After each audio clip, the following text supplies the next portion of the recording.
Essa é uma produção da Sônica Podcasts Anywhere.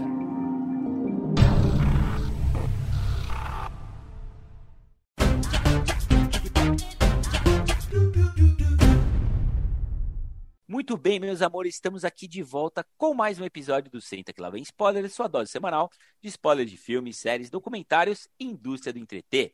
Meu nome é Renato Sansão e hoje vamos trazer para vocês dicas de produções imperdíveis nos streamings nesse curioso e heterogêneo mês de junho. Olha, Cunha, estamos quase embicando em julho e podemos dizer que entramos no friozinho de inverno com opções variadas e bastante interessantes, né, meu caro? E aí, meus queridos, tudo bem com vocês? Muito, Sansa, muito interessante. Eu acho que a gente traz uma gama de variedades aqui que foi até difícil concentrar num episódio só. Tamanha qualidade que a gente tem esse mês. Vai ser bem interessante acompanhar o programa. Ah, garoto, e temos aqui também o nosso samurai do entretenimento, Rafinha Prada. Rafinha, você que é um entusiasta aí de festas juninas e arraiás. Junho nos streamings foi o puro creme do milho, com aquela pamonha gostosa lá de Piracicaba? Sim, cara, junho foi um mês muito bom e tenho certeza que aquela sua dicasinha que vai fechar o programa de hoje é o creme de la creme da pamonha de Piracicaba para esse mês de junho. E por falar em pamonha, temos aqui o nosso maior amante de pamonhas, cara, o rei das festas juninas das escolinhas dos anos 90, o meu, o seu, o nosso Marcudo. Marcudo, tivemos opções bacanas para a criançada de todas as idades em junho também, né? A gente teve mesmo para todas as idades, todos os gostos. Pode não estar tendo São João, mas diversão não está faltando, não. Ei, lasqueira no pé da goiabeira. Paulinha, por falar aqui em anos 90, você segue sendo a recordista de cartinhas aqui na Caverna do Spoiler, né? Nossos fãs e seguidores aguardam sempre ansiosamente o seu imperdível do mês. Seremos surpreendidos novamente? Oi, Sansa, oi para todo mundo. Olha, eu vou dizer que eu acho que a gente vai fechar o semestre com dicas sobre os melhores até agora do ano. Eu acho que junho trouxe produções que talvez sejam melhores que as do ano passado. Eu acho que as produções que a gente vai falar esse mês, com certeza, todas valem muito a pena assistir. Rapaz, expectativas foram criadas aqui, hein? E olha, temos aqui também a volta dele, né? O nosso professor de cultura geek e nerd, nosso queridíssimo Thiago Costa. Professor, bem-vindo aqui de volta. Nos Imperdíveis de Maio, cara, nosso episódio 141, recomendo para você que tá ouvindo a gente aí, os nossos ouvintes reclamaram que o lado nerd e geek não foi bem representado, cara. Podemos contar com a sua sabedoria e conhecimento acadêmico para repararmos esse erro nesse episódio? Fala, pessoal. Claro que sim, estou aí. Isso é para vocês aprenderem a me chamar toda vez, né? O público é sábio, temos que contar com a sabedoria das pessoas. Me chama aí porque, né, nerd é vida, o mundo é nerd, o resto das pessoas só vive nele. E antes da gente começar aqui com as nossas dicas do Imperdíveis de junho, faço um convite para você que está entrando pela primeira vez aqui no Senta Que Lá Vem Spoiler. Acesse sklvs.com.br, siga a gente no seu agregador de podcast favorito e receba em primeira mão todos os nossos episódios. A gente vai adorar saber quais são os seus Imperdíveis de junho, tá bom?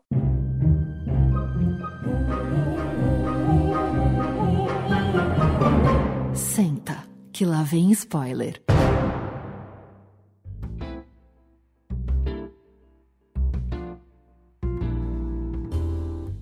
Muito bem, pessoal. Colocaram aí a função para eu abrir esse episódio aqui dos Imperdíveis. E eu vou começar aqui com uma série da Apple TV Plus. Todo mundo fala aqui que eu sou fanboy da Apple. E é uma verdade, sim. E vos trago hoje Love, a história de Lisey. Lisey's Story, né, que é o nome lá fora. E aqui no Brasil colocaram Love na frente. Mas, enfim. Essa é uma adaptação do livro de Stephen King, que, segundo ele, né, é o livro aí mais íntimo de toda a carreira dele. Mas qual é a premissa dessa série? 2 anos após a morte do marido, né, o escritor ali de sucesso, o Scott Landon, que é vivido pelo Clive Owen, né, de Filhos da Esperança, Closer. A gente tem a viúva, a Lisey Landon, interpretada pela ótima Julianne Moore, que fez Magnolia e recentemente aí a Mulher na Janela, na Netflix. Ela decide que é hora, né, de colocar os livros inacabados do finado marido em ordem. E é aí que começa aí a perseguição na série, né? A gente tem ali um stalker que começa a perseguir ela, que é o Jim Duller, vivido aí pelo excelente Dane DeHaan. O cara é um maluco completo, aí, ele remete muito àqueles fanáticos, né, como o assassino lá do John Lennon, e ele é completamente obcecado aí pela obra deixada aí pelo escritor, a ponto de ameaçar a viúva, a Julianne Moore, de morte caso ela não publique os rabiscos dele. Então, só que tem um ponto aí, gente. Essa é a premissa da série, mas eu sou obrigado a falar mesmo, é da fotografia, que é simplesmente aqui o melhor trabalho que eu vi numa série nesse ano de 2021. O que a gente tem ali são frames espetaculares a cada 5 minutos. Eu não estou mentindo, é verdade. Talvez até em menos tempo. E o responsável aqui é ninguém menos que o Darius Khondji, né? Que se vocês não estão lembrados, é dele a fotografia de filmes como Seven e também Meia Noite em Paris. E tudo isso conta, né, ainda com a produção aí de J.J. Abrams e o próprio Stephen King como roteirista. Só que para fechar, eu preciso dizer aqui também que é uma série bastante exigente, né? Eu trago aqui como imperdível muito mais pela produção e pela cinematografia dela, mais do que pela história que conta até, que apesar de ser bastante boa, né, ela tende a agradar muito mais quem gosta aí da vertente mais ácida do Stephen King, aquela que flerta ali um pouco mais com o surrealismo do David Lynch, especialmente nos momentos ali onde navega mais na mente do escritor, o Scott Landon, ou seria do próprio Stephen King? Essa que é a pergunta. Mas, sem dúvida, é uma série aí para honrar a assinatura do Apple TV Plus e merece figurar aqui na nossa galeria dos imperdíveis de junho. Bom, eu já vim trazer uma série um pouco mais pé no chão. Vim falar de Mare of Easttown, da HBO. Uma série de 7 episódios. Eles começaram a soltar os episódios naquele esquema HBO, um episódio por semana, no finalzinho de abril, e aí veio caminhando até o final de maio, começou em junho, terminou a série. Mare of Easttown traz a história de uma detetive da cidade, interpretada pela Kate Winslet, que tem que desvendar o sumiço e um assassinato, o sumiço de algumas meninas e um assassinato, ao mesmo tempo em que ela tenta reconstruir a vida dela depois de alguns dramas pessoais. E esses dramas pessoais estão sempre permeando o convívio familiar, o convívio profissional, e esse seria inicialmente o nosso plot. Porém, eu acho que para todo mundo que assistiu a série sabe que a gente está para muito além de um drama policial. Nós estamos falando de uma série que traz Kate Winslet numa performance inspiradíssima. Ela está perfeita para o papel. Ela vem com aquele ar de anti-heroína, de uma mulher cansada que carrega tragédia, que carrega culpa, que carrega peso, uma mulher que não se permite sentir fraqueza. Basicamente, essa detetive está sendo publicamente escancarada como incapaz de resolver os crimes da cidade. Então, a gente tem ali uma história policial que é muito aprofundada e que faz com que a gente se relacione com a personagem da Kate Winslet de forma pessoal. Quando eu assisti Mare of Easttown, ela foi muito recomendada, eu acho que a série está sendo muito bem falada, ela tem uma nota muito alta, todo mundo com quem eu conversei gostou bastante. Eu acredito esse sucesso todo muito mais a escolha de elenco, que é muito especial. Para quem assistiu, viu que fluiu muito naturalmente, existe uma simbiose, todos os papéis ali do ex-marido, da amiga Laurie, que é a Julianne Nicholson, que está muito bem. Essa escolha de elenco e principalmente a atuação da Kate Winslet dão ares de super série. Olha, gente, para deixar o clima um pouquinho mais leve aqui, depois dessas 2 porradas, né, de Imperdíveis de Junho, eu trago para vocês uma série da Netflix coreana, super gostosa de ver, chamada A Caminho do Céu, ou Move to Heaven, né? A Caminho do Céu é uma série que conta a curiosa história do Jo-Woo, um jovem de 19 para os 20 anos ali, portador da síndrome de Asperger, e que ao se ver órfão, acaba tendo sua guarda delegada ao seu jovem tio Sang-gu, um ex-criminoso e lutador de rinha de galo que ele nunca tinha visto na vida. Agora, guardião do sobrinho, o Sangu, ele assume o controle da empresa da família conhecida como Move to Heaven, que costumava ser administrada pelo seu falecido irmão. E o que é, gente, a Move to Heaven? É uma coisa que eu nunca tinha visto na vida e acaba sendo a cola de toda a história, porque é uma empresa limpadora de traumas. Isso é, antes pai e filho e agora tio e o filho, né, tio e sobrinho, organizam, tipo maricondo mesmo, os itens deixados por pessoas recém-falecidas. Com isso, eles acabam descobrindo também histórias não contadas pelos mortos e seus familiares, compartilhando aí emoções, memórias e segredos que escondem em seus pertences. Gente, A Caminho do Céu é uma produção super sensível, é um drama com pitacos de comédia, escrita e dirigida com muito carinho e muita elegância. O elenco é enxuto e é muito afiado, com todo o destaque para o protagonista, vivido pelo Tang Jun-sang, que vai fazer muita gente lembrar do Dr. Sean Murphy, lá de The Good Doctor. São apenas 10 episódios, viu? Cerca de meia horinha cada um. E ela está disponível, como eu falei, desde meados de maio, lá no catálogo da Netflix. Produção coreana de primeiríssima. Para quem gosta de produções coreanas, é um presentaço. Hoje a minha dica aqui é Bo Burnham Inside. Primeiro, para dar uma contextualizada, o Bo Burnham, ele é um comediante, ele faz especiais stand-up. Inclusive, tem outro dele na Netflix, chama Make Happy, que é de 2016, é bem bom também. Ele trabalha como ator, ele participou, por exemplo, de Parks and Recreation. E ano passado ele teve lá em Bela Vingança, ele faz aquele namorado da protagonista. Ele também é roteirista e diretor, um trabalho onde ele exerce essas duas funções, é o filme Oitava Série, que é uma belezinha, eu também super recomendo. Mas Inside é diferente de tudo isso. Eu acho que é um tipo de representação do surto que a pandemia causou. Quando a gente assiste, a impressão que dá é que a gente está olhando dentro da mente do Bo Burnham, né? Que seria aquele quarto onde ele gravou tudo. Enquanto ele tenta lidar com os vários meses que ele ficou isolado e nos quais ele ficou gravando experimentações com montagem, iluminação, metalinguagem, para demonstrar os sentimentos dele. E aí, dentro dessa mistura toda, que funciona meio que nem um programa de sketches, tem muitas músicas, que é uma das marcas das apresentações dele, tem momentos engraçados, tem momentos de autocrítica, quando ele fala, por exemplo, sobre homens brancos que acham que a comédia deles vai curar o mundo.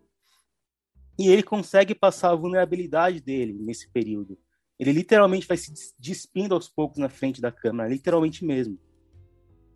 Tem alguns momentos que fica meio pesado, ele chega até a falar sobre o suicídio, apesar de deixar claro que no fim aquele espaço é seguro, ele até chega a limpar a lente da câmera, que pra gente é a tela depois dessa parte. Mas, enfim, é uma mente super criativa, lidando com a depressão da quarentena e levando a gente para uma montanha-russa de emoções que ele passou naquele período. E não é à toa que tem pessoas que falam que assistiram 3, 4, até mais vezes, porque é uma obra cheia de nuances que eu acho que vale muito a pena ir lá na Netflix para assistir. Minha dica é desenho animado, já que estava faltando nerdice, estava faltando coisa geek aqui. E aí a minha dica é Yasuki. Yasuki é uma série animada lá do Netflix, que conta a história desse cara, o Yasuki, que é o primeiro samurai negro da história do Japão. Essa é uma história real, né? O desenho passa um tipo de realidade paralela, isso não fica muito claro, assim, né? Não tem ninguém dizendo, isso aqui é a Terra 2, não tem isso.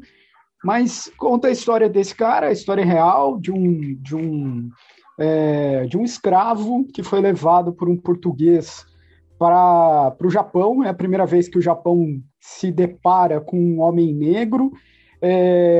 Quem estava no poder no Japão nessa época era o Oda Nobunaga, e o Oda Nobunaga compra ele, né? No desenho tem uma história mais romantizada aí. O que importa é que o tal cara vira um samurai, vira o samurai preferido do Nobunaga, e aí os inimigos, o Japão nessa época realmente estava numa guerra absurda. Aliás, fica também uma dica paralela aí, que tem uma série documental sensacional no Netflix chamada A Guerra dos Samurais, que conta a parte real dessa narrativa. Mas daí tem a guerra lá, o Nobunaga morre e o Yasuki vai viver como um ermitão até que vão pedir ajuda para ele, para salvar uma criança, e ele tem uma tradição que ele trouxe da África, que é muito bonita. Ele diz, né, no meu povo, cuidar da criança é uma missão de todos, que é mesmo um pensamento lá de algumas tribos na África. E aí ele tem que ajudar essa menina a controlar seus poderes. É lindo, é emocionante, é explosivo, visualmente incrível. Quem faz é o Estúdio Mappa, né? O Estúdio Mappa é o responsável pela última temporada de Attack on Titan, por exemplo. A voz do Yasuki é do Lakeith Stanfield, foi indicado ao Oscar, né, recentemente por Judas e o Messias Negro. E a criação da série é do LeSean Thomas.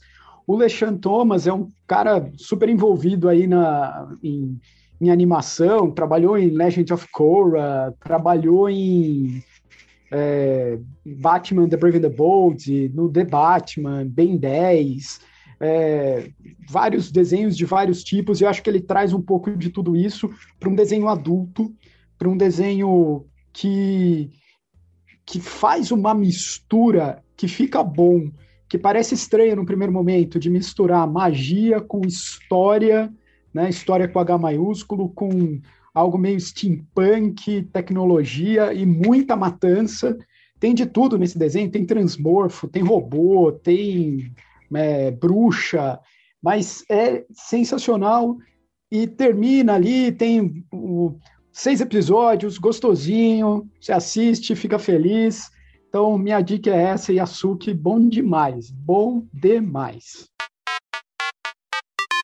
Vamos lá, então, Cris, para a gente continuar com as nossas dicas aqui imperdíveis de junho, eu vou trazer uma série que está na HBO Go, que estreou no ano passado, exatamente em maio de 2020. Mas por que eu estou falando dela agora? Porque estreou a segunda temporada de Betty, em junho de 2021, justamente aqui também no auge da nossa pandemia. A série Betty, que está na HBO, como eu já comentei, ela conta a história de 5 amigas skatistas que trazem a cidade de Nova York como pano de fundo e acompanha as aventuras dessas meninas skatistas que enfrentam os desafios de não só crescer num meio totalmente masculinizado, mas também trazendo as suas, digamos assim, dúvidas e questões da adolescência. O título da série Betty é uma referência ao termo que os skatistas homens dão para as meninas por causa, digamos, da estranheza que eles encontram nelas utilizando roupas que os meninos usam, que são aquelas calças talvez um pouco mais largas às vezes, ou as calças skinny, ou talvez até mesmo aquela blusa na cintura e camisetões largos. Essa série que estreou em junho do ano passado, como eu comentei, ela tem 6 episódios na primeira temporada e 6 episódios na segunda temporada. E a segunda temporada, gente, é ainda melhor do que a primeira. E por que ela é muito boa, essa série? Primeiro porque ela é da diretora Crystal Moselle, que é incrível, uma baita diretora de The Wolfpack, e que também estreou em 2018 no Festival de Sundance o filme Skate Kitchen, que é, na verdade, a origem da série Betty. Nesse filme Skate Kitchen, ela conta a história de algumas amigas também, que passam por esses perrengues da juventude no meio desse ambiente masculino que é o skate. O mais bacana aqui, na verdade, é que a Crystal Moselle, que é uma diretora jovem, tem pouco mais de 30 e poucos anos, ela é da Califórnia, de São Francisco, então ela tem uma mente muito mais aberta, uma geração Z aí como a gente, né? Geração Z, perdão, minto. Ela é uma geração cringe, millennial como nós aqui, na verdade. E essa visão dela, na verdade, é o que dá essa habilidade para poder contar uma história da geração Z, rodeada de mulheres. Para mim, Betty surpreende porque traz uma visão diferente para uma série adolescente. Normalmente a gente vê séries adolescentes como Girls, por exemplo, onde você tem um final feliz ou uma historinha bonitinha, mas aqui não, ou até mesmo Riverdale, né? Mas aqui não, aqui traz uma realidade muito mais crua e muito mais dura. além de ter a Crystal como diretora, o que eu acho mais bacana também é que ela tá como coautora aqui, ou como co-roteirista, a Leslie Arfin, que foi roteirista de Love, que é uma baita série da Netflix também, da própria Girls e de Brooklyn Nine-Nine. Como é uma série baseada num filme que veio com uma baita destaque, que é Skate Kitchen, eu recomendo porque traz uma visão muito crua e muito verdadeira da adolescência atual, não da nossa adolescência, da adolescência atual. E ainda tem uma baita de uma estética linda, que é Nova York, Brooklyn, e uma baita de uma trilha sonora. Beth, para quem não conhece, eu acho que poucos conhecem, infelizmente, aqui na HBO. Muito bem, minha gente, olha, eu vou fechar o nosso Imperdíveis de junho com a mais nova produção da Disney Pixar. Eu tô falando aqui de Luca, uma história singela, poética e repleta de memórias de infância que celebra a amizade e o amadurecimento de um jovem que vive um verão inesquecível lá na Riviera Italiana, onde o Rafinha tem uma casinha, ó, daqui, cara. É uma animação repleta de gelatos, pastas e também de passeios de scooter. Luca, gente, que inclusive ganhou um episódio só dele aqui no Senta Que Lá Vem Spoiler, chama atenção por fugir um pouquinho aí do padrão Pixar que a gente está acostumado. Além de ser super curtinho, com apenas 1h25 de duração, não é uma animação que se propõe a grandes debates existenciais, como a gente viu, por exemplo, em Wall-E, em Divertidamente e também, mais recentemente, em Soul. Mais voltada para um público infantil, Luca é, acima de tudo, uma história sobre a magia de conviver com as diferenças e aquela amizade gostosa de infância, quando a gente sabia, de cor, nomear quem era aquela melhor amiga, quem era aquele melhor amigo. Para os fãs aí dos estúdios Ghibli, viu, Tiagão? O filme bebe demais na fonte das criações de Hayao Miyazaki para construir uma narrativa poderosa e um visual belíssimo, abraçados por uma trilha sonora que dá todo o mood italiano, que é o grande charme desse filme aqui. Você encontra Luca no catálogo da Disney Plus e corre lá que vale muito a pena. Eu queria saber a opinião, principalmente aqui do nosso Marcudo, que quando a gente gravou Luca, estava praticando uma das suas aulas aí de tarantela aeróbica. Conta aí, Marcudo. Eu não pude estar no nosso ótimo episódio 146, mas eu gostei de Luca, apesar de não ser o meu preferido da Pixar, acho que ele é bem eficiente. É uma história simples, contida num espaço pequeno, mas que tem alguns detalhes bem ricos. Eu gosto da representação da Itália e da família italiana, né, que é aquela coisa super protetora mesmo e tal. Eu acho que eles poderiam ter aprofundado mais algumas questões, inclusive fisicamente. Eu acho que aquele fundo do mar, para mim, é muito raso. A gente não vê quase nada do espaço, dos personagens. Era super interessante. O próprio tio Hugo lá nas profundezas e tudo mais. Eu também não vejo essa questão do Call Me By Your Name. Eu só vejo dois garotos que são amigos, jovens e que... Normal, super normal. Amigos têm ciúme um do outro. Acho que é a infância, né? A gente está vendo a infância, eles descobrindo um mundo super diferente para eles. Eu acho que o filme tem, que nem todas as produções da Pixar, mensagens para adultos e para crianças. E com certeza, é uma produção que vale a pena mesmo. Concordo que não deve nem ser normativizado. A gente está falando de crianças. A sexualidade, a orientação delas vai ser descoberta ao longo da jornada delas, pelo amor de Deus, não faz o menor cabimento. Então eu faço coro aqui ao que vocês disseram, e conforme você estava explanando sobre Luca, essa atmosfera italiana, eu me lembrei muito daquele ideal italiano do dolce far niente, né? A ociosidade agradável, que na versão infância é justamente se aventurar, tomar sorvete, curtir. E eu fiquei pensando, nem tudo tem que ser problematizado. Eu sou uma grande fã de arte de protesto, eu gosto dos filmes da Pixar que tem um link mais denso com as nossas questões mais profundas, eu concordo. Mas eu também acho que, às vezes, um filme bonito, gostoso de assistir, e como bem disse o Marcudo, que fale de infância, é uma delícia, e às vezes é necessário. Gostaram das dicas? Então fiquem por dentro que toda a última semana do mês, aqui no Senta Que Lá Vem Spoiler, tem cunhadoria de primeira para você escutar aí. Pulando a fogueira, como faz o Cunha, renovando o estoque de paçoquinhas, como o Rafinha, ensaiando passinhos de forró pé de serra, como o nosso professor Tiago, tentando acertar o rabo do cavalo e a boca do palhaço, como a Paulinha, ou batendo recorde de bilhetinhos em forma de coração, de cartolina, no Correio Elegante, como o nosso Marcudo. Olha a cobra, molecada! Eu queria gritar, olha a vacina, molecada! Brincando, mas eu acho que é isso, pessoal, vamos se vacinar. Foi excelente, eu inclusive vou almoçar agora vendo Bo Burnham. Obrigada, Marcudo, eu fiquei muito afim de assistir. Acho que as dicas foram excelentes, a listinha aumentou aqui. E é isso, pessoal, até mês que vem. Boa, galera, valeu! Se empanturrem de paçoca, divirtam-se, assistam coisas boas. Na próxima eu tô aí para falar mais nerdice para vocês. É isso aí, meus queridos. Foi bom demais.